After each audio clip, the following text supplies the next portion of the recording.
Crypto currency जैसा कि नाम से स्पष्ट है, ये एक भ्रम है कि क्रिप्टो करेंसी एक करेंसी है। इसमें करेंसी के वो मूल गुण नहीं होते हैं जो प्रायः करेंसियों में पाए जाते हैं। जैसे कि 100 रुपये का नोट है, आज भी वो 100 रुपया होगा, परसों भी 100 रुपया होगा और 2 साल बाद भी 100 रुपया होगा। क्रिप्टो करेंसी में ऐसा नहीं है। आज का क्रिप्टो करेंसी हो सकता है कि आज 100 रुपया हो, लेकिन कल हो सकता है 200 हो, परसों हो सकता है 10,000 हो और हो सकता है 2 साल के बाद वो 80 रुपया हो।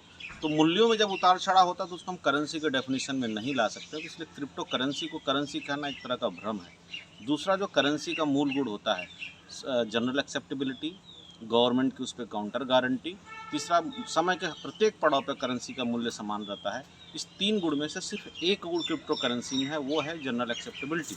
दुनिया के बहुत सारे प्लेटफॉर्म क्रिप्टो करेंसी को एज ए पेमेंट उसको एक्सेप्ट करते हैं, इसलिए बार्टर एक्सचेंज का एक्सटेंशन रूप है, ये एक्सटेंडेड रूप है। अगर इसको हम करेंसी बोल के भ्रम में डालते हैं, एक तरह से है कि पब्लिक एट लार्ज को इसकी एक्सेप्टेबिलिटी बढ़ाने के लिए इसका नाम हमने क्रिप्टो करेंसी दिया है। एक्चुअली ये इन्वेस्टमेंट है और ये इन्वेस्टमेंट को लेके इंडिया में एक सरकार का मंथन चल रहा था कि इसको हम क्यों ना अपने मैपिंग में लाएं, क्योंकि अभी भी मैपिंग में नहीं है। इसकी अकाउंटिंग कैसे की जाए, इसकी वैल्यूएशन कैसे किया जाए।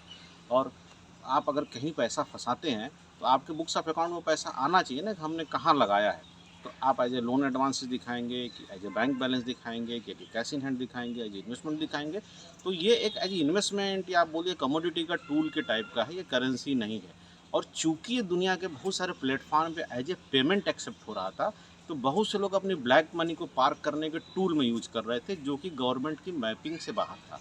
ड्रग्स के बहुत सारे जो सौदागर हैं या आतंकवाद का भी ये रास्ता हो सकता है कि लोग अपने पैसे को कहाँ रखें जो कहीं पेमेंट में यूज कर सकते। चूँकि दुनिया के कई एक्सचेंज और दुनिया के कई ऐसे प्लेटफॉर्म जो है क्रिप्टो करेंसी को यूज करने लगे थे एज ए पेमेंट, तो इसमें खतरा आ गया था कि नॉन स्टेट एक्टर जो है इसका इस्तेमाल अपने पैसे को पार करने के लिए कर सकते हैं और ये भारत के लिए खतरा हो सकता है।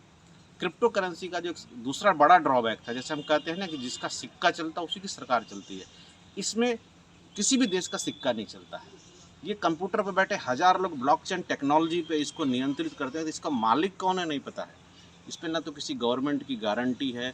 कल को अगर डूब जाता, सरकार की सबसे बड़ी चिंता ये थी कि भारत के लोगों का हज़ारों करोड़ रुपया इस क्रिप्टो करेंसी में लगा हुआ है।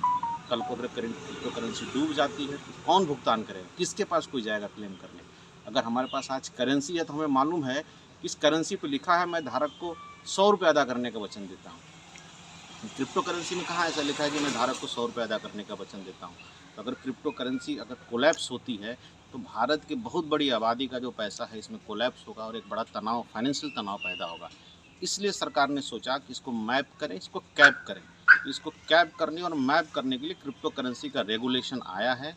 ये क्रिप्टो करेंसी ट्रांजेक्शन को रेगुलेट करेगी, इसको एक आवरण देगी, इसका डेफिनीसन लाएगी और इसका डेफिनेशन लेने के बाद ये हमारे अकाउंटिंग और टैक्स स्ट्रक्चर में इसका एक जगह बनेगा ताकि इसको लीगलाइज किया जा सके। लोग क्रिप्टो करेंसी में अपने इन्वेस्टमेंट को करें और वो इन्वेस्टमेंट सेफ हो, हर देश की निगरानी में हो कि पैसा कहाँ से आया और पैसा कहाँ गया। अदरवाइज ये पैसा जो है नॉन स्टेट एक्टर के हाथ में आने पे इसका बेजा हो सकता था, उसका देश के खिलाफ प्रयोग भी हो सकता था और जिस व्यक्ति ने इन्वेस्टमेंट किया उसको भी इसका खमियाजा भुगतना पड़ सकता था। Thank you.